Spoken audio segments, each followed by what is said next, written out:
ದೇವರ ವಾಕ್ಯದಲ್ಲಿ ನಮ್ಮನ್ನು ದೇವರು ಹೇಗೆ ನಡೆಸ್ತಾನೆ, ಹೇಗೆ ನಮ್ಮನ್ನ ನಿರ್ವಹಿಸ್ತಾನೆ ಅನ್ನೋದನ್ನ ವಾಕ್ಯದ ಮೂಲಕವಾಗಿ ಕೆಲವು ಸಂಗತಿಗಳನ್ನ ಧ್ಯಾನಿಸೋಣ. ಪ್ರಕಟಣೆ ಗ್ರಂಥ 17ನೇ ಅಧ್ಯಾಯ 14ನೇ ವಚನದ ಕೊನೆ ಭಾಗ ನಾನು ಓದ್ತೇನೆ. ದೇವರು ಕರೆದವರು, ದೇವರಾದುಕೊಂಡವರು, ನಂಬಿಕಸ್ಥರೂ ಆಗಿರುವ ಆತನ ಕಡೆಯವರು ಆ ಜಯದಲ್ಲಿ ಪಾಲುಗಾರರಾಗುವರು. ನಂಬಿಕಸ್ಥರಾಗಿರುವವರು ಮೊದಲನೇದಾಗಿ, ದೇವರು ಕರೆದವರು ಎರಡನೇದಾಗಿ, ದೇವರಾದುಕೊಂಡವರು ಮೂರನೇದಾಗಿ, ನಂಬಿಕಸ್ಥರು.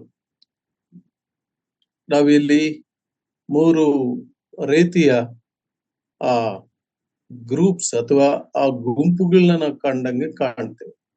ಆದ್ರೆ ಎಲ್ಲ ಒಂದೇ, ಆದ್ರೆ ಆ ಅಟ್ರಿಬ್ಯೂಟ್ಸ್, ಆ ಗುಣಲಕ್ಷಣಗಳನ್ನು ನಾವೆಲ್ಲ ನೋಡ್ತೇವೆ. ಕರೆಯಲ್ಪಟ್ಟವರು, ದೇವರಾದುಕೊಂಡವರು ಮತ್ತು ನಂಬಿಕಸ್ಥರು. ಹೇಗೆ ತಾನೇ ದೇವರು ತನ್ನ ಮಕ್ಕಳನ್ನ, ತಾನು ನಂಬಿರುವ ಜನರನ್ನು ತನ್ನ ದಯಾ ಸಂಕಲ್ಪದ ಮೇರೆಗೆ ನಡೆಸ್ತಾ ಬರ್ತಿದ್ದಾನೆಂಬುದನ್ನು ನಾವು ಯೋಚನೆ ಮಾಡೋಣ. ದೇವರ ವಾಕ್ಯದ ಮೂಲಕವಾಗಿ ನಮಗೆ ಈಗಾಗಲೇ ಸೇವಕರು ಪ್ರಾರ್ಥನೆಯಲ್ಲಿ ಜ್ಞಾಪಕ ಮಾಡಿಕೊಂಡ ಹಾಗೆ ವಾಗ್ದಾನಗಳು ಬರ್ತವೆ. ವಾಗ್ದಾನಗಳನ್ನು ನಾವು ಸ್ವತಂತ್ರಿಸಿಕೊಳ್ಳಬೇಕು. ದೇವರ ವಾಕ್ಯದಲ್ಲಿ ನಮಗೆ ಕೆಲವೊಮ್ಮೆ ಎಚ್ಚರಿಕೆಗಳು ಬರ್ತವೆ. ಆ ಎಚ್ಚರಿಕೆಗಳನ್ನು ನಾವು ಸ್ವೀಕರಿಸಬೇಕು. ಎಚ್ಚರಿಕೆಗಳನ್ನ ನಾವು ಅವುಗಳನ್ನ ನಾವು ಕೈಕೊಂಡು, ಅವುಗಳನ್ನ ಗಮನಿಸಿಕೊಂಡು ನಾವು ಕ್ರಮಪಡಿಸ್ಕೋಬೇಕು. ಕೆಲವೊಮ್ಮೆ ನಮಗೆ ವಾಕ್ಯದ ಮೂಲಕವಾಗಿ ಪ್ರೋತ್ಸಾಹ ಬರುತ್ತದೆ, ಪ್ರೋತ್ಸಾಹಿಸಲ್ಪಡಬೇಕು. ಕೆಲವೊಮ್ಮೆ ನಮಗೆ ವಾಕ್ಯದ ಮೂಲಕವಾಗಿ ಗದರಿಕೆನೂ ಸಿಗುತ್ತೆ, ಅದನ್ನು ಕೂಡ ನಾವು ಸ್ವೀಕರಿಸಬೇಕು. ಕೆಲವೊಮ್ಮೆ ವಾಕ್ಯದ ಮೂಲಕವಾಗಿ ನಮಗೆ ಆಶೀರ್ವಚನವೂ ಸಿಗುತ್ತೆ, ಅದನ್ನ ನಾವು ಸ್ವೀಕರಿಸಬೇಕು. ದೇವರ ವಾಕ್ಯ ಭಾಗವಾಗಿ ಅನೇಕ ರೀತಿಗಳಲ್ಲಿ ಮಾತನಾಡುವಂತಹದನ್ನ ನಾವು ಕಾಣ್ತೇವೆ. ನಾವೀಗ ಅಂತ್ಯ ದಿನಗಳಲ್ಲಿದ್ದೀವಿ. ದೇವರ ಆತ್ಮನು ತಾನ ಕಾರ್ಯವನ್ನ ವಾಕ್ಯದ ಮೂಲಕವಾಗಿ ಒಂದು ಸ್ಪಷ್ಟವಾದ ಬೋಧನೆ, ಒಂದು ನಿಖಾರ್ಸಾದ ಬೋಧನೆ, ಒಂದು ಸ್ವಸ್ಥ ಬೋಧನೆಯಲ್ಲಿ ದೇವರು ನಡೆಸುವನಾಗಿರ್ತಾನೆ. ಆ ಸಂದರ್ಭದಲ್ಲಿ ನಾವು ಮುಖ್ಯವಾಗಿ ದೇವರ ಪ್ರಣಾಳಿಕೆಯನ್ನು, ದೇವರ ಯೋಜನೆಯನ್ನು ಯಾವಾಗಲೂ ಕೂಡ ನಮ್ಮ ದೃಷ್ಟಿಯಲ್ಲಿ ಇಟ್ಟುಕೊಂಡು ವಿಶಾಲವಾದ ಮನೋಭಾವದಿಂದ ದೇವರ ಒಂದು ಪ್ರಣಾಳಿಕೆ, ದೇವರ ಯೋಜನೆ, ದೇವರ ಉದ್ದೇಶ, ದೇವರ ಚಿತ್ತ ಹೇಗೆ ಆತ ನಮಗೆ ಪ್ರಕಟಪಡಿಸ್ತಾ ಇದ್ದಾನೆ ಬೈಬಲ್ ಗ್ರಂಥದಲ್ಲಿ, ತನ್ನ 5 ಕಾಂಡಗಳಲ್ಲಿ, ಚಾರಿತ್ರಾತ್ಮಕ ಗ್ರಂಥಗಳಲ್ಲಿ, ಸಾಹಿತ್ಯ ಗ್ರಂಥಗಳಲ್ಲಿ ಮತ್ತು ಮೇಜರ್ ಪ್ರವಾದಿಗಳಲ್ಲಿ ಮತ್ತು ಮೈನರ್ ಪ್ರಾಫಿಟ್ಸ್ ಅಲ್ಲಿ, ಈ ಎಲ್ಲ ಈ ಸೆಂಟ್ರಲ್ ಲೈನ್ ಆಫ್ ಮೆಸೇಜ್, ದೇವ್ರದೊಂದು ಆ line of message central line of message ಇರುತ್ತೆ. ಅದನ್ನ ನಾವು ಕ್ಯಾಚ್ ಮಾಡ್ಕೋಬೇಕು, ಅದನ್ನ ನಾವು ತಿಳ್ಕೊಂಡು, ಅದನ್ನ ನಾವು ಅರ್ಥೈಸ್ಕೊಂಡು, ಅದನ್ನ ಅನುಸರಿಸ್ಕೊಂಡು, ಅದರಲ್ಲಿ ಬರುವಂತಹ ಎಲ್ಲ ಸಂಗತಿಗಳನ್ನು ನಾವು ಸ್ವೀಕರಿಸಿಕೊಂಡು ನಮ್ಮ ಅನುದಿನ ಜೀವನದ ಪ್ರಗತಿಗೆ ನಾವು ದೇವರ ವಾಕ್ಯವನ್ನ ಉಪಯೋಗಿಸಿಕೊಂಡು ದೇವರ ವಾಕ್ಯದ ಮೂಲಕವಾಗಿ ಕಟ್ಟಲ್ಪಡ್ತಾ ಬರಬೇಕು. ಯಾಕೆಂಬುದಾಗಿ ಹೇಳುವಾಗ ದೇವರ ವಾಕ್ಯವೇ ನಮಗೆ ಆಧಾರ, ದೇವರ ವಾಕ್ಯವೇ ನಮಗೆ ಅದು ಆಹಾರ, ಮತ್ತು ದೇವರ ವಾಕ್ಯವೇ ನಮ್ಮನ್ನ ಕ್ರಮಪಡಿಸುವಂತದ್ದು, ನಮಗೊಂದು ಆಧ್ಯಾತ್ಮಿಕ ಕ್ರಮವನ್ನು ನಮ್ಮ ಜೀವನಕ್ಕೆ ಕಲಿಸ್ಕೊಡುವಂತದ್ದು. ನನ್ನ ಆಲೋಚನೆಯಲ್ಲಿ ಇವತ್ತು ಪ್ರಿಯ ಸೇವಕರಾದ ಸೈಮನ್ ಅಣ್ಣವರು ಇಂಚುಮಿಂಚು ಸಂಜೆ ಸಮಯ ಕೇಳಿದಾಗ ನಾನು ಅದೇ ಟೈಟಲ್ ಅಲ್ಲಿ ಮುಂದುವರಿಯುತ್ತಾ, ಕಳೆದ ಸಾರಿ ದೇವರು ಅಬ್ರಹಾಮನನ್ನು ಹೇಗೆ ಆರಿಸಿಕೊಂಡನು ಮತ್ತು ಆತನನ್ನ ಹೇಗೆ ನಡೆಸಿದನು ಎಂಬುದನ್ನು ಧ್ಯಾನಿಸ್ತಾ ಬಂದೆವು. ಈ ಸಂದರ್ಭದಲ್ಲಿ ಪ್ರಕಟಣೆ ಗ್ರಂಥ 17ನೇ ಅಧ್ಯಾಯ 14ನೇ ವಚನ ಕೊನೆ ಭಾಗದಲ್ಲಿರುವ ಆ 3 ಸಂಗತಿಗಳನ್ನ ಆಧಾರ ಮಾಡಿಕೊಂಡು ಮೋಶೆ ಜೀವಿತವನ್ನ ಕುರಿತು ಸ್ವಲ್ಪ ಈ ದಿನ ಧ್ಯಾನ ಮಾಡೋಣ ಎಂಬುದಾಗಿ ನಾನು ಆಲೋಚನೆ ಮಾಡಿದ್ದೇನೆ. ಮೋಶೆ ಕುರಿತು ನಾವು ಧ್ಯಾನ ಮಾಡುವಾಗ ಅಬೌಟ್ ಮೋಸೆಸ್ ಮೋಶೆ ಕುರಿತು ನಾವು ಬಹಳ ಅದ್ಭುತವಾದಂತಹ ಒಂದು ಸಂಗತಿಗಳನ್ನ ಸತ್ಯವೇದದಲ್ಲಿ ಕಾಣ್ತೇವೆ. ಅವು ಆತ್ಮೀಯ ಪಾಠಗಳು. ಅವು ನಮಗೆ ಬಲ ನೀಡುವಂಥವು ಮತ್ತು ಅದೇ ಸಂದರ್ಭದಲ್ಲಿ ಎಚ್ಚರಿಕೆ ನೀಡುವಂಥವು ಕೂಡ ಆಗಿರ್ತವೆ. ದಯಮಾಡಿ ಪ್ರಕಟಣೆ ದಯಮಾಡಿ ಅಪೊಸ್ತಲ ಕೃತ್ಯಗಳು 7ನೇ ಅಧ್ಯಾಯ, ಅಪೊಸ್ತಲ ಕೃತ್ಯಗಳು 7ನೇ ಅಧ್ಯಾಯದಲ್ಲಿ ಅವು 23ನೇ ವಚನದಿಂದ ಓದೋಣ. ಅವನಿಗೆ 40 ವರ್ಷ ವಯಸ್ಸು ತುಂಬುತ್ತಾ ಇರಲು ಇಸ್ರಾಯೇಲ್ ವಂಶಸ್ಥರಾದ ತನ್ನ ಸಹೋದರರನ್ನು ಹೋಗಿ ನೋಡಬೇಕೆಂಬ ಆಶೆಯು ಅವನ ಹೃದಯದಲ್ಲಿ ಹುಟ್ಟಿತು. ಅವರಲ್ಲಿ ಒಬ್ಬರಿಗೆ ಅನ್ಯಾಯವಾಗುವುದನ್ನು ಅವನು ನೋಡಿ ಅವನಿಗೆ ಆಶ್ರಯ ಕೊಟ್ಟು ಪೀಡಿಸುವ ಐಗುಪ್ತನನ್ನು ಹೊಡೆದು ಹಾಕಿ ಮುಯ್ಯಿಗೆ ಮುಯ್ಯಿ ತೀರಿಸಿದನು. ದೇವರು ತನ್ನ ಕೈಯಿಂದ ಬಿಡುಗಡೆಯನ್ನು ಉಂಟು ಮಾಡುತ್ತಾನೆಂಬುದು ತನ್ನ ಸಹೋದರರಿಗೆ ತಿಳಿದು ಬರುವುದೆಂದು ಭಾವಿಸಿದನು. ಆದರೆ ಅವರು ಹಾಗೆ ತಿಳ್ಕೊಳ್ಳಲಿಲ್ಲ. ಮರುದಿನ ತಾವೇ ಹೊಡೆದಾಡಿಕೊಳ್ಳುತ್ತಿರುವಾಗ ಅವನು ಎದುರಾಗಿ ಬಂದು, ಜನರೇ, ನೀವು ಸಹೋದರರಲ್ಲವೇ? ನೀವೇಕೆ ಒಬ್ಬರಿಗೊಬ್ಬರು ಅನ್ಯಾಯ ಮಾಡುತ್ತೀರಿ ಎಂದು ಹೇಳಿ ಅವರನ್ನು ಸಮಾಧಾನ ಪಡಿಸಬೇಕೆಂದಿದ್ದನು. ಆದರೆ ತನ್ನ ಸ್ವಕುಲದವನಿಗೆ ಅನ್ಯಾಯ ಮಾಡುತ್ತಿದ್ದವನು, ನಿನ್ನನ್ನು ನಮ್ಮ ಮೇಲೆ ಅಧಿಕಾರಿಯನ್ನಾಗಿ ನ್ಯಾಯಾಧಿಪತಿಯನ್ನಾಗಿಯೂ ಇಟ್ಟವರು ಯಾರು? ನಿನ್ನೆ ಆ ಐಗುಪ್ತನನ್ನು ಕೊಂದಂತೆ ನನ್ನನ್ನು ಕೊಲ್ಲಬೇಕೆಂದಿದೆಯೋ ಎಂದು ಅವನನ್ನು ನೂಕಿಬಿಟ್ಟನು. ಈ ಮಾತನ್ನು ಕೇಳಿ ಮೋಶೆಯು ಓಡಿ ಹೋಗಿ ಮಿದ್ಯಾನ್ ದೇಶದಲ್ಲಿ ಪ್ರವಾಸಿಯಾದನು. ಸಂಕಲ್ಪ ಸರಿಯಾಗೇ ಇತ್ತು, ಉದ್ದೇಶ ಚೆನ್ನಾಗಿತ್ತು. ತನ್ನ ಸ್ವಕುಲದವರಲ್ಲಿ ಹೇಗೆ ಒಂದು ವಿವಾದ ಉಂಟಾದಾಗ ಅದನ್ನ ಪರಿಷ್ಕರಿಸುವ ಪ್ರಯತ್ನ ಮಾಡಿದಾಗ ಆಗ ಮೋಶೆಗೆ ಅದೊಂದು ಕಷ್ಟಕಾಲ ತರ ಆಯ್ತು.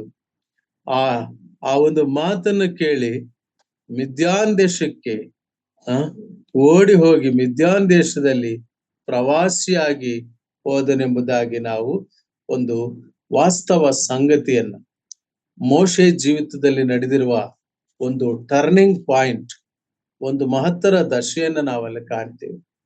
ಅದೇ 20ನೇ ವಚನದಲ್ಲಿ ನಾವು ನೋಡುವಾಗ, ಆ ಸಮಯದಲ್ಲೇ ಮೋಶೆ ಹುಟ್ಟಿದನು, ಅವನು ದಿವ್ಯ ಸುಂದರನಾಗಿದ್ದನು.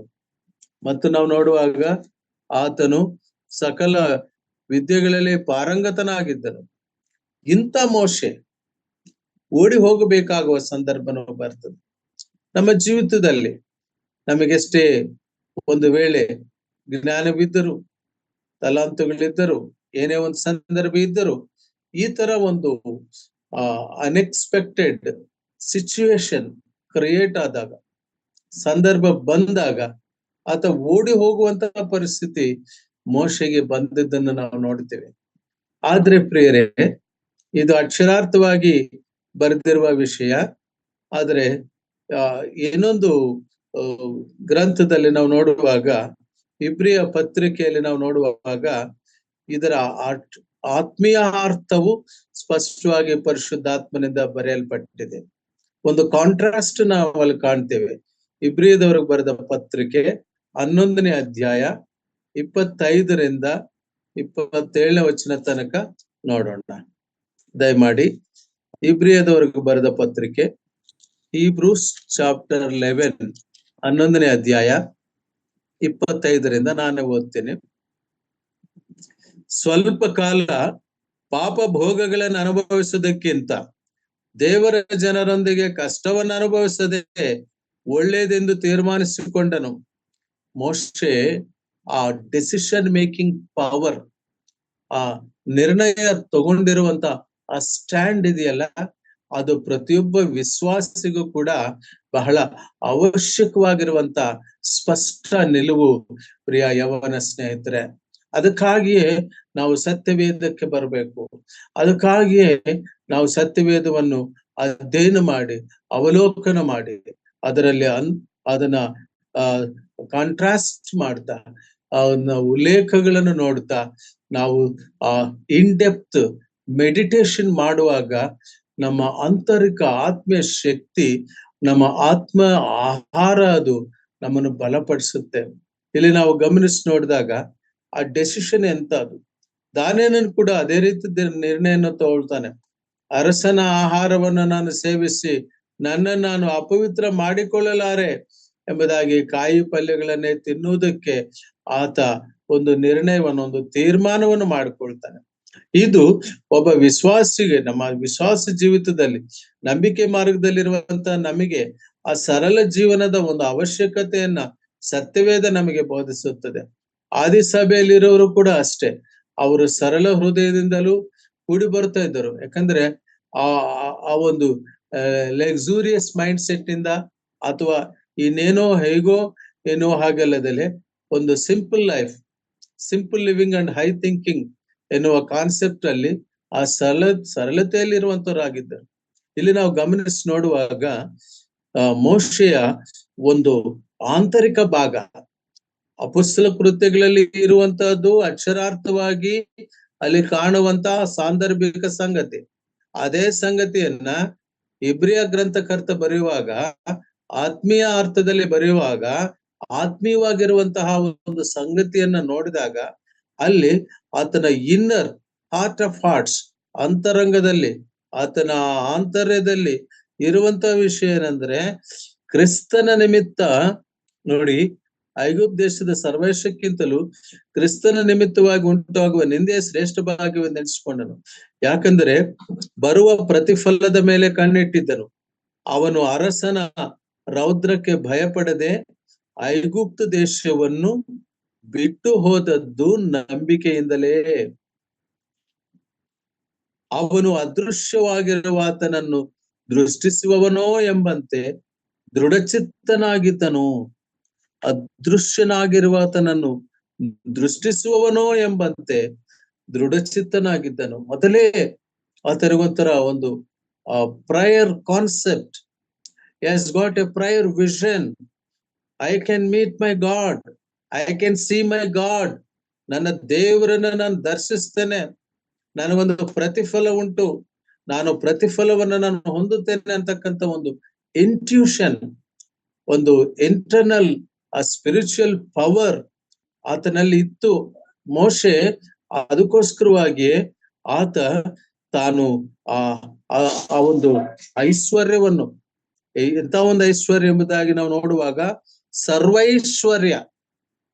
ಈಗ ಏನು ಆ ಲ್ಯಾಂಡ್ಸ್ ಏನಿದೆ, ಆ ಪರ್ಟಿಕ್ಯುಲರ್ ಏರಿಯಾಸ್ ಎಲ್ಲ ಕೂಡ filled with natural resources, petrol ಮತ್ತು ಅದು ಇದಿರುವಂತದ್ದು. ಈಗಲೇ ಇಷ್ಟು ರಿಚ್ ಇರಬೇಕಾದ್ರೆ ಇನ್ನು ಆ ಕಾಲದಲ್ಲಿ ಎಷ್ಟು ಸರ್ವೈಶ್ವರ್ಯ ಇರುವಂತ ಸಾಮ್ರಾಜ್ಯ, ದೇಶ ಅದು. ಅದನ್ನ ಬಿಟ್ಟು ಆತ ಶ್ರಮೆ ಪಡೋದಕ್ಕೆ ಒಪ್ಪಿದನಲ್ಲ. That is the greatest quality, greatest spiritual quality of a very man of God. ಪ್ರತಿಯೊಬ್ಬ ದೈವ ಮನುಷ್ಯನ ಒಂದು ಆ ಆತ್ಮಿಕ ದೃಷ್ಟಿಕೋನ ಆ ರೀತಿಯಾಗಿರುವುದಾದರೆ ಪ್ರಿಯರೇ, ದೇವರು ಇಷ್ಟಪಡುವರಾಗಿರ್ತಾರೆ. ನಾನು ಅದನ್ನ ಗಮನಿಸಿ ನೋಡ್ತಾ, ಈಗ ಸಮಯ ಸಂಕ್ಷಿಪ್ತವಾಗಿರೋದ್ರಿಂದ ನಾನು ಇತ್ತೀಚೆಗೆ ಸಭೆಗಳಲ್ಲಿ ಸಮಯ ತಗೊಂಡ ಹಾಗೆ ಆ ಅಭ್ಯಾಸದ ಪ್ರಕಾರ ಗಂಟೆಗಳ ಪ್ರಕಾರ ಬೋಧಿಸುವುದಕ್ಕಾಗದೇ ಈ ಜೂಮ್ ಆಪ್ ನ ರೆಸ್ಟ್ರಿಕ್ಟೆಡ್ ಟೈಮ್ ಫ್ರೇಮ್ ಒಳಗಡೆನೆ ಮುಗಿಸೋದಕ್ಕೋಸ್ಕರ ಮೆಡಿಟೇಷನ್ ಮಾಡಿಕೊಂಡು ದೇವರ ವಾಕ್ಯ ಸಿದ್ಧಪಡಿಸ್ಕೊಂಡಿದ್ದೀನಿ. ದೇವರ ಕೃಪೆಯಿಂದ 5 ಸಂಗತಿಗಳು, ಮೋಶೆಯ ಆಧ್ಯಾತ್ಮಿಕ 5 ಸಂಗತಿಗಳನ್ನ ದೇವರು ಆತನಲ್ಲಿ ಗಮನಿಸಿದ್ದು, ಆ ರೀತಿಯಾಗಿ ದೇವರು ಮೋಶೆಯನ್ನು ನಡೆಸಿದ್ದು, ದೇವರು ಮೋಶೆಗೆ ಸಲಹೆ ನೀಡಿದ್ದು, ದೇವರು ಮೋಶೆನ ಸಂರಕ್ಷಿಸಿದ್ದು, ದೇವರು ಮೋಶೆಯನ್ನ ಅಡ್ವೈಸ್ ಮಾಡಿ ನಡೆಸಿದ್ದನ್ನ ನಾವು ಸತ್ಯವೇದದಲ್ಲಿ ಗಮನಿಸಿ ನೋಡೋಣ. ಕೆಲವು ವಾಕ್ಯಗಳಲ್ಲಿ ಹೇಗೆಂಬುದಾಗಿ ನಾವು ನೋಡುವಾಗ ದಯಮಾಡಿ ನೋಡಿ, ಕೆಲವು ಸಂಗತಿಗಳನ್ನ ನಾವಲ್ಲಿ ಕಾಣ್ತೇವೆ. ಮೋಶೆಯ ವಿವಾಹ ವಿಷಯದಲ್ಲಿ ಒಂದು ಒಂದು ರೀತಿಯ ಪರಿಸ್ಥಿತಿ ಅಲ್ಲಿ ಕಾಣ್ತೇವೆ. ಅರಣ್ಯಕಾಂಡ, ದಯಮಾಡಿ ನೋಡಿ, ಅರಣ್ಯಕಾಂಡ 12ನೇ ಅಧ್ಯಾಯ 2ರಿಂದ 10 ವಚನಗಳ ತನಕ ನಾನು ಓದ್ತೇನೆ. ಯೆಹೋವನು ಮೋಶೆಯ ಮೂಲಕವಾಗಿ ಮಾತ್ರವೇ ಮಾತಾಡಿದ್ದಾನೋ, ನಮ್ಮ ಮೂಲಕವೂ ಆತನು ಮಾತಾಡಲಿಲ್ಲವೋ ಎಂದು ಹೇಳಿಕೊಂಡರು. ಆ ಮೋಶೆ ಭೂಮಿಯ ಮೇಲಿರುವ ಎಲ್ಲಾ ಮನುಷ್ಯರಿಗಿಂತಲೂ ಬಹುಸಾತ್ವಿಕನು. ಹೀಗಿರಲಾಗಿ ಅವರು ಆಡಿದ ಮಾತನ್ನು ಯೆಹೋವನು ಕೇಳಿ ಫಕ್ಕನೆ ಮೋಶೆ, ಆರೋನ್, ಮಿರ್ಯಾಮರಿಗೆ, ನೀವು 3 ಮಂದಿಯು ದೇವದರ್ಶನದ ಗುಡಾರಕ್ಕೆ ಬರಬೇಕೆಂದು ಆಜ್ಞಾಪಿಸಿದನು. ಆ 3 ಬಂದಾಗ ಯೆಹೋವನು ಮೇಘಸ್ತಂಭದೊಳಗೆ ಇಳಿದು ಬಂದು ದೇವದರ್ಶನದ ಗುಡಾರದ ಬಾಗಿಲಲ್ಲಿ ನಿಂತು ಆರೋನ್, ಮಿರ್ಯಾಮರನ್ನು ಹತ್ತಿರಗೆ ಕರೆದನು. ಅವರು ಬಂದಾಗ ಆತನು, ನನ್ನ ಮಾತನ್ನು ಕೇಳಿರಿ.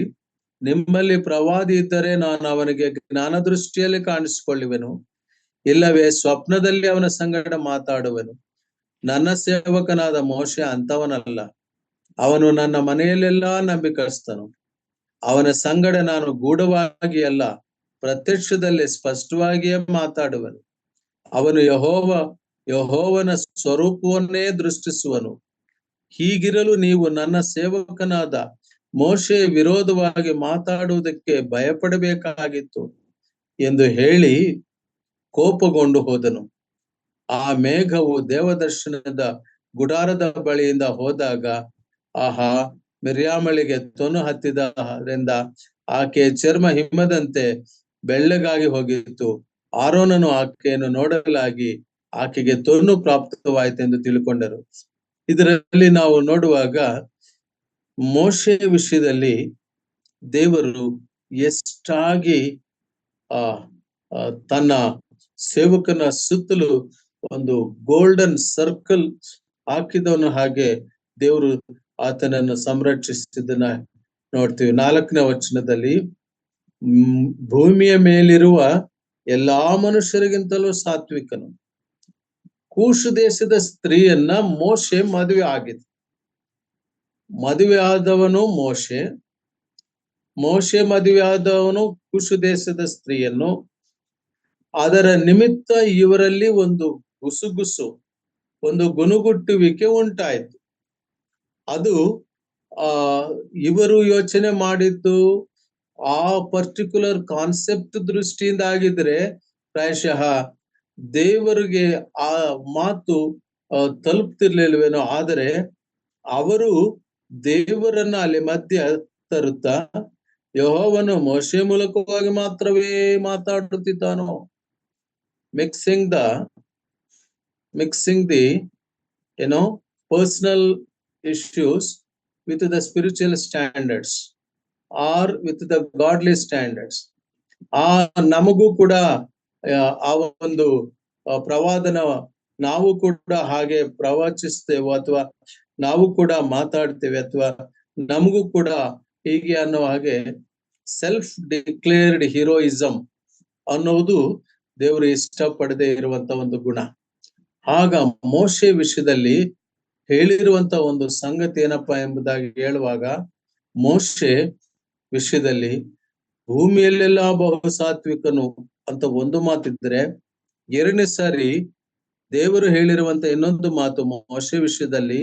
ನಾವು ಮೋಶೆ ಜೀವನದವನು ಕುರಿತು ಧ್ಯಾನಿಸ್ತಾ ಇದ್ದೀವಿ.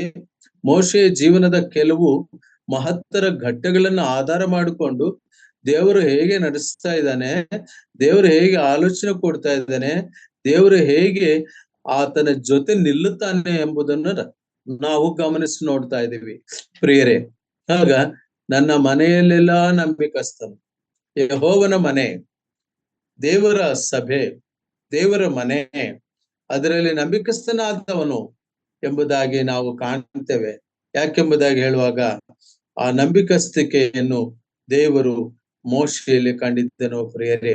ಆದ ನಂತರ ಅವರಿಗೆ ಆಗುವ ಶಿಕ್ಷೆ ಅದು ಬೇರೆ ಪ್ರಶ್ನೆ ಆಗ್ತದೆ. ಆದ್ರೆ ನಮಗಿಲ್ಲಿರುವ ಪಾಠ ಏನೆಂಬುದಾಗಿ ಹೇಳುವಾಗ, ಇದೇ ಸಂಗತಿಯನ್ನ ನಾವು ಹೊಸ ಒಡಂಬಡಿಕೆಯಲ್ಲಿ ರೋಮಾಪುರ 14ನೇ ಅಧ್ಯಾಯ 4ನೇ ವಚನದಲ್ಲಿ ಕಾಣ್ತೇವೆ. ಯಾರಾದರೂ ತೆಗೆದಿದ್ರೆ ನೋಡಿ.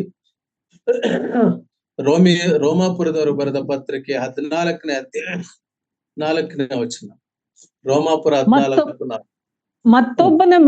ಮತ್ತೊಬ್ಬನ ಸೇವಕನ ವಿಷಯವಾಗಿ ತೀರ್ಪು ಮಾಡುವುದಕ್ಕೆ ನೀನು ಯಾರು? ಅವನು ನಿರ್ದೋಷಿಯಾಗಿ ನಿಂತರೂ ದೋಷಿಯಾಗಿ ಬಿದ್ದರೂ ಅದು ಅವನ ಯಜಮಾನನಿಗೆ ಸೇರಿದ್ದು. ಅವನು ನಿರ್ದೋಷಿಯಾಗಿ ನಿಲ್ಲಿಸಲ್ಪಡುವನು. ಅವನನ್ನು ನಿಲ್ಲಿಸುವುದಕ್ಕೆ ಕರ್ತನು ಶಕ್ತನಾಗಿದ್ದಾನೆ. ಥ್ಯಾಂಕ್ ಯು ಅಕ್ಕ ಚೆನ್ನಾಗಿ ಹೇಳಿ.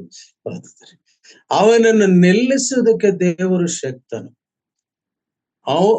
ಮತ್ತೊಬ್ಬ ಸೇವಕನ ವಿಷಯದಲ್ಲಿ ಮಾತನಾಡೋದಕ್ಕೆ, ಪ್ರವೇಶ ಮಾಡೋದಕ್ಕೆ, ಬಾಯಿ ಹಾಕೋದಕ್ಕೆ, ಅಥವಾ ವಿಮರ್ಶಿಸೋದಕ್ಕೆ, ಅಥವಾ ಹೇಳಿಕೆ ಕೊಡುವುದಕ್ಕೆ ಅಪ್ಪಣೆ ಇಲ್ಲ.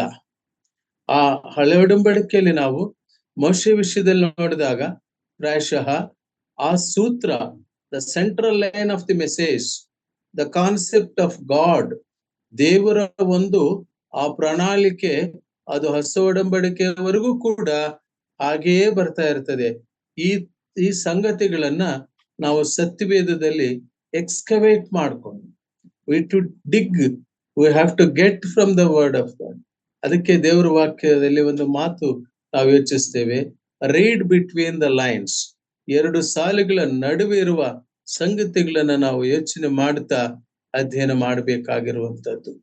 ಆ ಇನ್ನೊಬ್ಬ ಸೇವಕನ ವಿಷಯದಲ್ಲಿ ತೀರ್ಪು ಮಾಡೋದಕ್ಕೆ, ಮಾತನಾಡೋದಕ್ಕೆ ನಾವ್ಯಾರು? ದೇವರು ಶಕ್ತನ. ಅವನು ದೋಷಿಯಾಗಿದ್ದರು, ನಿರ್ದೋಷಿಯಾಗಿದ್ದರು, ಆತನು ದೋಷಿಯಾಗಿದ್ದರು, ನಿರ್ದೋಷಿಯಾಗಿ ನಿಲ್ಲಿಸುವ ಟ್ರೈನಿಂಗ್ ಕೊಡ್ಬೋದು, ಬದಲಾವಣೆ ಮಾಡ್ಬೋದು, ಶಿಕ್ಷಿಸಬಹುದು, ಶಿಕ್ಷಣ ಕೊಡ್ಬೋದು. ಅದು ಕರ್ತನಿಗೆ ಸಂಬಂಧಪಟ್ಟದ್ದು, ಅದು ಮನುಷ್ಯರಿಗೆ ಸಂಬಂಧಪಟ್ಟದ್ದಲ್ಲ. ಮೂರನೇ ಸಂಗತಿ ನಾನು ತಿಳಿಸ್ಲಿಕ್ಕಾಗಿ ಹೋಗ್ತೇನೆ. ಎರಡನೇ ಸಂಗತಿ, ಅರಣ್ಯಕಾಂಡ 16ನೇ ಅಧ್ಯಾಯ 15ನೇ ವಚನದಲ್ಲಿ ಮೋಶೆ ಕೋರಹು, ಅಬಿದಾನ್, ನಾತಾಮ ಅವರ ಯಾವಾಗ ನಾಯಕತ್ವದ ವಿರುದ್ಧ ಅವರು ಎದ್ದೇಳ್ತಾರೆ, ಆ ಸಂದರ್ಭದಲ್ಲಿ ಒಂದು ಮಾತು ಹೇಳ್ತಾನೆ, ಯೆಹೋವ ದೇವರಿಗೆ ನೀನು ಅವರ ಒಂದು ಕಾಣಿಕೆಯನ್ನು ನೀನು ಅಂಗೀಕರಿಸಬೇಡ ಯಾಕೆಂಬುದಾಗಿ ಹೇಳುವಾಗ ಅವರು ಮೋಶೆನ ಹಿನಾಯಿಸಿದ್ರು, ಆತನನ್ನ ತೃಣೀಕರಿಸಿದ್ರು. ಆತ ಆ ಕತ್ತೆಯನ್ನಾಗಲಿ ಆಶಿಸಲಿಲ್ಲ. ದಯಮಾಡಿ ಅದು ಎದುರೆ ನೋಡ್ರಿ, 16ನೇ ಅಧ್ಯಾಯ 15ನೇ ವಚನ, ಅರಣ್ಯಕಾಂಡ 16ನೇ ಅಧ್ಯಾಯ 15ನೇ ವಚನ. ಅದಕ್ಕೆ ಮೋಶೆ ಬಹು ಕೋಪಗೊಂಡು ಯೆಹೋವನಿಗೆ, ನೀನು ಅವರ ನೈವೇದ್ಯವನ್ನು ಲಕ್ಷ್ಯಕ್ಕೆ ತೆಗೆದುಕೊಳ್ಳಬೇಡ, ನಾನು ಅವರಿಂದ ಒಂದು ಕತ್ತೆಯನ್ನಾದರೂ ತೆಗೆದುಕೊಂಡವನಲ್ಲ, ಅವರಲ್ಲಿ ಒಬ್ಬನಿಗಾದರೂ ಹಾನಿ ಮಾಡಿದವನಲ್ಲ ಎಂದು ಮನವಿ ಮಾಡಿದನು. ಥ್ಯಾಂಕ್ ಯು ಅಕ್ಕ, thank you. What a great quality. ಲಕ್ಷೋಪಲಕ್ಷ ಜನರನ್ನ ತಾನು ಮುಗ್ಧ ನಾಯಕತ್ವದಿಂದ ನಡೆಸಿರುವ ಆ ಮೋಶೆಯಲ್ಲಿ ಇರುವಂತ ಒಂದು ಆತ್ಮೀಯ ಗುಣ. ನೆನ್ನೆ ನಾವು ಯೋಚನೆ ಮಾಡ್ತಾ ಇದ್ದೆವು, ಆ ಪರಿಶುದ್ಧಾತ್ಮನ ಗುಣಲಕ್ಷಣಗಳು, ಆ ದೇವರ ಆತ್ಮನ ಗುಣಲಕ್ಷಣಗಳು ಹೊಂದಿರುವ ವ್ಯಕ್ತಿಗಳು, ಅವರ ಚಿಂತನೆಗಳು, ಅವರ ಆಲೋಚನೆಗಳು, ಅವರ ಒಂದು ಆಲೋಚನಾ ಕ್ರಮಗಳು. ಹಾಗೆ ನಾವೇ ಗಮನಿಸಿ ನೋಡಿದಾಗ ಹೇಳುವಂತ ಒಂದು ಮಾತು, ಒಂದು ಕತ್ತೆಯನ್ನಾದರೂ ಆಶಿಸ್ಲಿಲ್ಲ. ಯಾಕಂದ್ರೆ ಆತ ಆಶಿಸಬಹುದಾಗಿತ್ತು.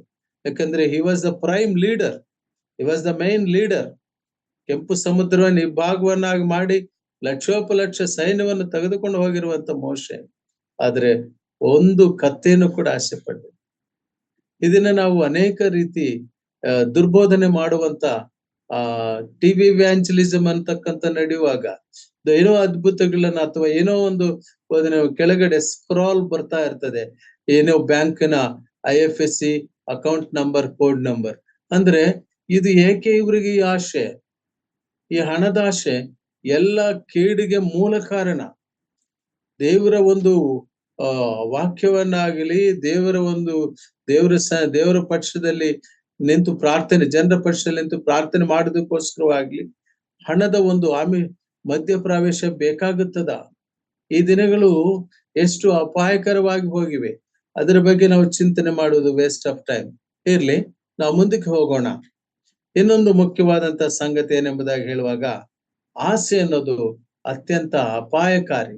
ಹೊಸ ಒಡಂಬಡಿಕೆಯಲ್ಲಿ ನಾವು ನೋಡುವಾಗ ಯಾಕೋಬ ಪತ್ರಕ್ಕೆ 4ನೇ ಅಧ್ಯಾಯ 14ನೇ ವಚನದಲ್ಲಿ, ಮನುಷ್ಯ ಪ್ರತಿಯೊಬ್ಬನು ತನ್ನಲ್ಲಿರುವ ಆಶಾಪಾಶಗಳಿಂದ ಎಳೆಯಲ್ಪಟ್ಟು, ಆಶೆ ಒಂದೇ ಅಲ್ಲ, ಆಶೆದ ಜೊತೆಗೆ ಒಂದು ಪಾಶ ಆಡ್ ಆಗುತ್ತೆ. ಪಾಶ ಅಂದ್ರೆ ಹಗ್ಗ, ಒಂದು ಅಸ್ತ್ರ, ಒಂದು ಎಳೆಯುವಂತದ್ದು. ಈ ಆಸೆ ಅದರ ಜೊತೆ ಸೇರಿದಾಗ ಎಳೆತ ಬರ್ತದೆ. ಎಳೆಯಲ್ಪಟ್ಟವರಾಗಿ, ಆಶಾಪಾಶಗಳಿಂದ ಎಳೆಯಲ್ಪಟ್ಟವರಾಗಿ ಅನೇಕರು ಇವತ್ತು ಮರಣದ ಬಾಗಿಲಿಗೆ ಹೋಗ್ತಿದ್ದಾರೆ, ನುಂಗಲ್ಪಡ್ತಾ ಇದ್ದಾರೆ. ಏನಕ್ಕೆ ಈ ಆಶೆ? ಶರೀರ, ನೇತ್ರಾಶೆ, ಕಣ್ಣಿನ ಆಶೆ, ಶರೀರದ ಆಶೆ, ಬದುಕು ಬಾಳಿನ ಡಂಬ. ಇದು ಲೋಕದಿಂದ ಬಂದಿರುವಂತ ದೊಡ್ಡ ದೊಡ್ಡ ರಾಜಕಾರಣಿಗಳು, ದೊಡ್ಡ ದೊಡ್ಡ ಸಿನಿತಾರೆಗಳು, ದೊಡ್ಡ ದೊಡ್ಡ ಪ್ರತಿಭಾನ್ವಿತ ವ್ಯಕ್ತಿಗಳು ಇವತ್ತು ಏಕೆ ಸೆರೆಮನೆಯಲ್ಲಿ ಹೋಗ್ತಿದ್ದಾರೆ ಅಂದ್ರೆ ಒಂದೇ ಒಂದು, ಅವರ ಕಣ್ಣಿಗೆ ನಿಬಂಧನೆ ಮಾಡಿಕೊಳ್ಳಿಲ್ಲ. ಯೋಬ ಅದನ್ನ ಹೇಳ್ತಾನೆ. ಯೋಬನ ಗ್ರಂಥ 30ನೇ ಅಧ್ಯಾಯದಲ್ಲಿ ಒಬ್ಬ ದೈವ ಭಕ್ತನ ಒಂದು ಆತ್ಮೀಯ ಗುಣಲಕ್ಷಣಗಳಲ್ಲಿ ಮೊಟ್ಟ ಮೊದಲನೇದಾದದ್ದನ್ನ ತಾನು ಹೇಳ್ತಾನೆ. ಯೋಬ ತಾನು ತನ್ನ ಕಣ್ಣಿನೊಂದಿಗೆ ನಿಬಂಧನೆಯನ್ನು ಮಾಡಿಕೊಂಡಿದ್ದೇನೆ, ಒಡಂಬಡಿಕೆಯನ್ನು ಮಾಡಿಕೊಂಡಿದ್ದೇನೆ. ಒಡಂಬಡಿಕೆ ಅಂದ್ರೆ ಇಬ್ಬರು ಬೇಕು. ಒಂದು ಮನಸ್ಸು ಮತ್ತು ಕಣ್ಣು, ನಾನು ಏನನ್ನು ನೋಡಬಾರದು, ಏನನ್ನು ನೋಡಬೇಕೆಂಬುದಾಗಿರುವಂತ ಒಂದು ಆ ನಿಬಂಧನೆಯನ್ನ, ಆ ಒಡಂಬಡಿಕೆಯನ್ನ ಮಾಡಿಕೊಳ್ಳುವಂತ ಒಂದು ಇದು. ಆಶಾ ಪಾಶಗಳು ಎಳೆಯಲ್ಪಟ್ಟು ಮನುಷ್ಯ ನಾಶದ ಕೂಪಕ್ಕೆ ಹೋಗ್ತಾ ಇದ್ದಾನೆ. ಅದು ಯಾರೇ ಇರ್ಲಿ. ಒಂದೊಂದ್ಸಾರಿ ಯಾರು ನಮ್ಮ ಪ್ರಮೇಯವಿಲ್ಲದಲೇ ಎಲ್ಲಿಂಗೂ ಹೇಗೆಗೂ ವಿನಾಶದ ಅಂಚಿಗೆ ಜನ ಜಾರ್ತಾ ಇರ್ತಾರೆ. ಕಾರಣ ಏನೆಂಬುದಾಗಿ ಹೇಳುವಾಗ, ಸತ್ಯವೇದದ ಪರಿಜ್ಞಾನವಿಲ್ಲದೆ, ಸತ್ಯವೇದವನ್ನ ಕೂಲಂಕಷವಾಗಿ ಅಧ್ಯಯನ ಮಾಡದೆ, ಅದನ್ನ ತಮ್ಮ ಜೀವನಕ್ಕೆ ಅಳವಡಿಸಿಕೊಳ್ಳದೆ ಇವತ್ತು ಕಷ್ಟದ ಸ್ಥಿತಿಗಳನ್ನ ಅನುಭವಿಸುವಂತ ಒಂದು ಸ್ಥಿತಿಯನ್ನ ನಾವು ನೋಡ್ತೇವೆ. ಹಾಗೆ 3ನೇ ಅಂಶಕ್ಕೆ ನಾನು ಹೋಗ್ತೇನೆ. ಇಬ್ರಿದವರು ಬರೆದ ಪತ್ರಕ್ಕೆ 3ನೇ ಅಧ್ಯಾಯ 5ನೇ ವಚನದಲ್ಲಿ ನಾವು ನೋಡುವಾಗ ಒಂದು ಮಾತು ಕಾಣುತ್ತೆ. ಮೋಶೆ ಸಾಕ್ಷಿಯಾಗಿ ನಿಂತಿದ್ದನು ಎಂಬುದಾಗಿರುವ ಆ ಪದಗಳು ಕಾಣುತ್ತವೆ. He was witness. ಮೋಶೆಗಿಂತ ಶ್ರೇಷ್ಠನು ಕರ್ತನಾದ ಯೇಸು ಕ್ರಿಸ್ತನು. ಆದರೆ ಕರ್ತನಾದ ಯೇಸು ಕ್ರಿಸ್ತನ ಒಂದು ಮುನ್ಸೂಚನೆಯಂತೆ ಅಥವಾ ಒಂದು ಶ್ಯಾಡೋ, ಒಂದು ಛಾಯಾರೂಪವಾಗಿ ಇಸ್ರಾಯೇಲ್ ಜನಾಂಗವನ್ನ ಐಗುಪ್ತದಿಂದ ಮೋಶೆ ನಡೆಸಿದ ಹಾಗೆ ಕರ್ತನಾದ ಯೇಸು ಕ್ರಿಸ್ತನು ಪಾಪಿಯನ್ನು ಪರಿಶುದ್ಧತೆಗೆ ನಡೆಸುವಂತ ದೇವರು. ಈತನಾದರೂ ಸೃಷ್ಟಿಕರ್ತನು. ನಮ್ಮ ಕರ್ತನಾದ ಯೇಸು ಕ್ರಿಸ್ತನು ಆತನ ಸೃಷ್ಟಿಕರ್ತನು, ಸರ್ವ ಸೃಷ್ಟಿಗೆ ಆದಿ ಸಂಭೂತನು. ಆತನ ದೈವತ್ವದ ಮಹತ್ವವನ್ನ ನಾವು ಬಹಳ ಚೆನ್ನಾಗಿ ಸಹೋದರ ಅಬ್ರಹಾಂ ಅವರ ಮೂಲಕವಾಗಿ, ವಿಲಿ ಚಾರ್ಲ್ಸ್ ಬ್ರದರ್ ಮೂಲಕವಾಗಿ ಅಧ್ಯಯನ ಮಾಡ್ತಾ ಇರುವಾಗ ಆ ದೈವತ್ವದ ಮಹತ್ವ ಅದು ಎಷ್ಟು ದೊಡ್ಡದೆಂಬುದಾಗಿ ಹೇಳುವಾಗ, ಆತ ನಮ್ಮ ಕರ್ತನಾದ ಯೇಸು ಕ್ರಿಸ್ತನು ಕೊಲೊಸ್ಸದವರು ಬರೆದ ಪತ್ರಿಕೆಯಲ್ಲಿ ನಾವು ನೋಡ್ತೇವೆ. ಆತನು ಭೂಲೋಕದವರಲ್ಲ, ನಮ್ಮ ಭೂಮಿಯಲ್ಲಿ ಎಲ್ಲ ಸಮಸ್ಯೆ ದೇವರೊಂದಿಗೆ ಸಂಧಾನ ಪಡಿಸಿದನು, ಸಮಾಧಾನ ಪಡಿಸಿದನು. 2 ಪದಗಳನ್ನು ನಾವಲ್ಲಿ ಕಾಣ್ತೇವೆ. ಅಂದ್ರೆ ಆತನು ದೇವರು, ಆ ಸಭೆ ಎಂಬ ದೇಹಕ್ಕೆ ಆತನ ಶಿರಸ್ಸು. ಇದೆಲ್ಲ ಕೂಡ ದಿ ಆಟ್ರಿಬ್ಯೂಟ್ಸ್ ಆಫ್ ಗಾಡ್. ಕರ್ತನಾದ ಯೇಸು ಕ್ರಿಸ್ತನು ಆತನ ದೈವತ್ವವನ್ನು ಕಡಿಮೆ ಮಾಡಿ ಬೋಧನೆ ಮಾಡ್ತಕ್ಕಂತ ಅನೇಕ ಬೋಧನೆಗಳು ಬರ್ತಾ ಇರುವಂತಹ ದಿನಗಳಲ್ಲಿ ನಾವು ಸ್ಪಷ್ಟ ಅವಗಾಹನ ಹೊಂದಿರೋಣ. ನಮ್ಮ ಕರ್ತನಾದ ಯೇಸು ಕ್ರಿಸ್ತನು ಆತನು ಮಹಾದೇವರು, ಆತನು ಸೃಷ್ಟಿಕರ್ತನು. ಆದರೆ ನಮ್ಮೆಲ್ಲರ ಪಾಪ ವಿಮೋಚನಕ್ಕಾಗಿ ವಿಮೋಚನಕರ್ತನಾಗಿ ಬಂದನು, ವಿಮೋಚಕನಾಗಿ ಬಂದನು ಮತ್ತು ನ್ಯಾಯಾಧಿಪತಿಯಾಗಿ ಬರುವವನಾಗಿದ್ದಾನೆ. ನಮ್ಮ ಕರ್ತನಾದ ಯೇಸು ಕ್ರಿಸ್ತನ ಪರಿಪೂರ್ಣವಾದ ಜ್ಞಾನ ತಿಳುವಳಿಕೆಯೊಂದಿಗೆ ನಾವು ಜೀವಿಸಬೇಕಾಗಿರುತ್ತದೆ. 4ನೇ ಅಂಶಕ್ಕೆ ಹೋದಾಗ, ನಮ್ಮ ಕರ್ತನಾದ ಯೇಸು ಕ್ರಿಸ್ತನು ಮೋಶೆ ವಿಷಯದಲ್ಲಿ ಉಲ್ಲೇಖ ಮಾಡಿ ಪಾತಾಳದ ವೇದನೆಯ ಯಾತನದ ಸ್ಥಳದಲ್ಲಿ ಬಿದ್ದು ಹೋಗಿರುವಂತಹ ಭೋಗ ಪುರುಷನ ಒಂದು ಬೇಡಿಕೆಯನ್ನ ಕುರಿತು ಹೇಳುವಾಗ ಅಬ್ರಹಾಮನಿಂದ ಬಂದಿರುವಂತ ಮಾತನ್ನ ನಾವು ಗಮನಿಸ್ತೇವೆ. ಲೂಕನ ಸುವಾರ್ಥ 16ನೇ ಅಧ್ಯಾಯ 31ನೇ ವಚನ. ಲೂಕನ ಬರೆದ ಸುವಾರ್ಥ 16ನೇ ಅಧ್ಯಾಯ 31ನೇ ವಚನ. ಅಲ್ಲಿ ನಾವು ಗಮನಿಸಿ ನೋಡುವಾಗ ಲೂಕನ ಸುವಾರ್ಥ 16ನೇ ಅಧ್ಯಾಯ 31ನೇ ವಚನದಲ್ಲಿ, ಅಬ್ರಹಾಮನವನಿಗೆ ಅವರು ಮೋಶೆಯ ಮಾತನ್ನು ಪ್ರವಾದಿಗಳ ಮಾತನ್ನು ಕೇಳದಿದ್ದರೆ ಸತ್ತು ಹೋಗಿದ್ದವನೊಬ್ಬನು ಜೀವಿತನಾಗಿ ಎದ್ದರೂ ಅವರು ಒಪ್ಪುವುದಿಲ್ಲ ಎಂದು ಹೇಳಿದನು. ಪ್ರಿಯರೇ, ಇದು ಎಷ್ಟು ಅಕ್ಷರ ಸತ್ಯ, ಇದು ಕಡು ಸತ್ಯ, ಎಷ್ಟು ಸ್ಪಷ್ಟವಾಗಿ ಹೇಳ್ತಾನೆ. ಅದಕ್ಕೆ ಕರ್ತನಲ್ಲಿ ಪ್ರಿಯರೇ, ನಮ್ಮ ಮಾತು ಇಂಪಾಗಿರ್ಬೇಕು. ಕೊಲೊಸ್ಸೆ ಪತ್ರಿಕೆಯಲ್ಲಿ ಆ ಮಾತು ಬರೆಯಲ್ಪಟ್ಟಿದೆ. ನಮ್ಮ ಮಾತು ತುಂಬಾ ಕರ್ತನಾದ ಯೇಸು ಸ್ವಾಮಿ ಹೇಳಿದ ಹಾಗೆ ನಾವು ತುಂಬಾ ಎಚ್ಚರಿಕೆಯುಳ್ಳವರಾಗಿ, ವಿವೇಕಯುಳ್ಳವರಾಗಿ, ಸರ್ಪದಂತೆ ಜಾಣರು, ಪಾರಿವಾಳದಂತೆ ನಿಷ್ಕಪಟರು ಆಗಿದ್ದು ಈ ಲೋಕದಲ್ಲಿ ನಾವು ಜೀವಿಸುವಾಗ ನಮ್ಮ ಕರ್ತನಾದ ಯೇಸು ಕ್ರಿಸ್ತ ನಮಗೆ ತಿಳಿಸಿರುವಂತ ಸಂಗತಿಗಳನ್ನ ನಾವು ಅನುಸರಿಸ್ತಿರುವಾಗ ಪ್ರಿಯರೇ, ನಿಜಕ್ಕೂ ನಮಗೆ ಬೇಕಾಗಿರುವಂತ ಒಂದು ಜ್ಞಾನ ಏನೆಂಬುದಾಗಿ ಹೇಳುವಾಗ ಮೋಶೆಯ ಮಾತು 5 ಕಾಂಡಗಳಲ್ಲಿ ಇದೆ. ಮೋಶೆಯ ಹಾಡುಗಳು, ಮೋಶೆ ಹಾಡಿರುವ ಹಾಡಿನ ಉಲ್ಲೇಖ ಪ್ರಕಟಣೆ ಗ್ರಂಥವರೆಗೂ ಕೂಡ ಇದೆ. ಈ ಸಂದರ್ಭ, ಈ ಸಂದೇಶಕ್ಕೆ ಅದು ನಾನು ಲಿಂಕ್ ಮಾಡ್ಲಿಕ್ಕೆ ಬೇಡ. ಆದರೆ ಕೀರ್ತನೆಯಲ್ಲಿ ಮೋಶೆ ಆತ ಈಸ್ ಎ ಪೊಯೆಟ್ ಆಲ್ಸೋ. ಹಾಗಾಗಿ ಕರ್ತನಲ್ಲಿ ಪ್ರಿಯರೇ, ನಾವು ಕರ್ತನ ಅಂತ ಯೇಸು ಕ್ರಿಸ್ತನ ಆ ಸಂಗತಿಯನ್ನು ನೋಡುವಾಗ ಆತ ಮೋಶೆಯನ್ನು ಎತ್ತಿ ಹಿಡಿದನು. ಸ್ನಾನಿಕನಾದ ಯೋಹಾನನು ಹೇಳುವಾಗ ನಮ್ಮ ಕರ್ತನಾದ ಯೇಸು ಕ್ರಿಸ್ತನು ಎತ್ತರದಲ್ಲಿ ಇಡಲ್ಪಡಬೇಕು ಹೇಗೆಂಬುದಾಗಿ ಹೇಳುವಾಗ, ಅಡವಿಯಲ್ಲಿ ಮೋಶೆ ಆ ಒಂದು ಹಿತ್ತಾಳೆ ಸರ್ಪವನ್ನ ಹೇಗೆ ಎತ್ತರದಲ್ಲಿ ಇಟ್ಟನೋ ಹಾಗೆ ನಮ್ಮ ಕರ್ತನಾದ ಯೇಸು ಕ್ರಿಸ್ತನು ಎತ್ತರದಲ್ಲಿ ಇಡಲ್ಪಡಬೇಕು ನಮ್ಮ ಜೀವಿತದಲ್ಲಿ. ಅದಕ್ಕೆ ಒಂದು ಮಾದರಿಯನ್ನ, ಒಂದು ನಮೂನೆಯನ್ನ ಸ್ನಾನಿಕನಾದ ಯೋಹಾನನ ಮೂಲಕ ಆ ಮೋಶೆಯ ನಮೂನೆಯನ್ನ ತಿಳಿಸಿರುವಂತದನ್ನ ನಾವು ಕಾಣ್ತೇವೆ. ಪ್ರಿಯರೇ, ಕೊನೆಯದಾಗಿ ಒಂದು ಸಂಗತಿಯನ್ನು ನಾನು ಕೂಡ ಪ್ರಸ್ತಾಪಿಸಿ ದೇವರ ವಾಕ್ಯವನ್ನ ದೇವರ ಕೃಪಾಹಸ್ತಗಳಿಗೆ ತಿರುಗಿ ಒಪ್ಪಿಸಿಕೊಡ್ತೇನೆ. ಆತನ ಕಾರ್ಯೋನ್ಮುಖನಾಗಿ ಸಂದೇಶದ ಸಂಗತಿ ನಮಗಿನ್ನೂ ಹೆಚ್ಚೆಚ್ಚು ಮನವರಿಕೆ ಮಾಡ್ಲಿಕ್ಕಾಗುವಂತೆ. ಮೋಶೆ ಒಬ್ಬ ಕವಿ. ಆತನು ಬರೆದಿರುವ ಹಾಡು ಪರಲೋಕಕ್ಕೂ ಹೋಗಿದೆ. ನನಗೆ ಆಶ್ಚರ್ಯ, ಪರಲೋಕದಲ್ಲಿ ದೇವದೂತರು ನರಮನುಷ್ಯನು ಹಾಡಿರುವ ಹಾಡನ್ನು ಹಾಡಲು ಸಾಧ್ಯವೇ? ಹಾಡ್ತಾರೆಯೇ? ಖಂಡಿತ ಹಾಡ್ತಾರೆ. ಯಾಕೆಂಬುದಾಗಿ ಹೇಳುವಾಗ, ಭೂಪರಲೋಕಗಳನ್ನು ಒಂದಾಗಿಸಬೇಕು ನಿಷ್ಕರ್ಷೆ ಮಾಡಿದನು ದೇವರು. ಯಾವಾಗ್ಲೂ ಆಂಟೋನಿ ಡಿಸೋಜ ಬ್ರದರ್ ಮಾತು ಹೇಳ್ತಿದ್ರು, ಏನು ಭೂಪರಲೋಕಗಳನ್ನು ದೇವರು ಒಂದಾಗಿಸಿರುವ ಹಾಗೆ. ಅಂದ್ರೆ ಎಫೆಸದವರು ಬರೆದ ಪತ್ರಿಕೆಯಲ್ಲಿ ಆ ಮಾತು ಕಾಣ್ತೇವೆ. ಈಗ ಪ್ರಕಟಣೆ ಗ್ರಂಥ 15ನೇ ಅಧ್ಯಾಯ 3ನೇ ವಚನವನ್ನ ನಾವೊಮ್ಮೆ ನೋಡೋಣ.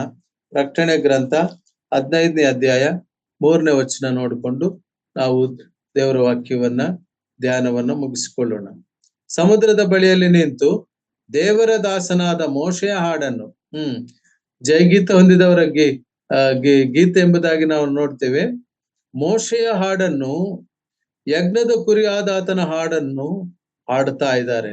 ಈ 2 ಹಾಡುಗಳ ಬಗ್ಗೆ ನಂತರ ನಾವು ಧ್ಯಾನಿಸೋಣ. ಆದ್ರೆ ಈ ಮೋಶೆಯ ಹಾಡು, ಯಾರು ಈ ಮೋಶೆ? ಎಲ್ಲಿ ಅವನು ಈ ಮೋಶೆ? ಸತ್ಯವೇದದಲ್ಲಿ ಇಷ್ಟು ಪ್ರಾಧಾನ್ಯತೆ, ಪ್ರಕಟಣೆ ಗ್ರಂಥದಲ್ಲಿ, ಅದು ಪರಲೋಕದಲ್ಲಿ ಮೋಶೆಯ ಹಾಡು ಹಾಡಲ್ಪಡುವುದೇ. ಯಾವುದು ಈ ಮೋಶೆಯ ಹಾಡು? ಮೋಶೆಯ ಹಾಡು 2 ಇವೆ. ಅದರಲ್ಲಿ ಇಲ್ಲಿ ಉಲ್ಲೇಖಿಸಲ್ಪಟ್ಟಿರುವ ಹಾಡು ಯಾವುದು ಎಂಬುದನ್ನು ದೇವರ ಚಿತ್ತವಾದರೆ ಮುಂದಿನ ದಿನಗಳಲ್ಲಿ ನಾವು ಧ್ಯಾನಿಸೋಣ. ಈ ಒಂದು ಸಂಗತಿಗಳನ್ನ ನಮ್ಮ ದೃಷ್ಟಿಯಲ್ಲಿ ಇಟ್ಟುಕೊಂಡು ಈ ಒಂದು ಆತ್ಮೀಯ ಗುಣಲಕ್ಷಣಗಳೊಂದಿಗೆ ಇರುವ ರೀತಿಯಲ್ಲಿ ದೇವರು ನಮ್ಮನ್ನು ನಡೆಸುತ್ತಾನೆ. ಆ ದೈವ ಜನರನ್ನು ನಡೆಸಿದ ಹಾಗೆ ಆದ್ದರಿಂದ ನಾವು ಆ ದೈವ ಗುಣಲಕ್ಷಣಗಳನ್ನು ಹೊಂದಿದಂತವರಾಗಿ ಕ್ರಿಸ್ತನನ್ನು ಅನುಸರಿಸುತ್ತಾ ಈ ಲೋಕದಲ್ಲಿ ನಮ್ಮ ಸಂಭಾಷಣೆಯು ಇಂಪಾಗಿ ನಾವು ಉಪ್ಪಾಗಿ ಈ ಲೋಕದಲ್ಲಿ ನಾವು ಅನೇಕರಿಗೆ ಬೆಳಕಾಗಿ ಜೀವಿಸುವಂತೆ ಕರ್ತನು ತಾನೇ ನಮಗೆ ಸಹಾಯ ಮಾಡ್ಲಿ. ದೇವ್ರ ನಾಮಕ್ಕೆ ಸ್ತೋತ್ರ. ಸೈಮನ್ ಅಣ್ಣವರಿಗೆ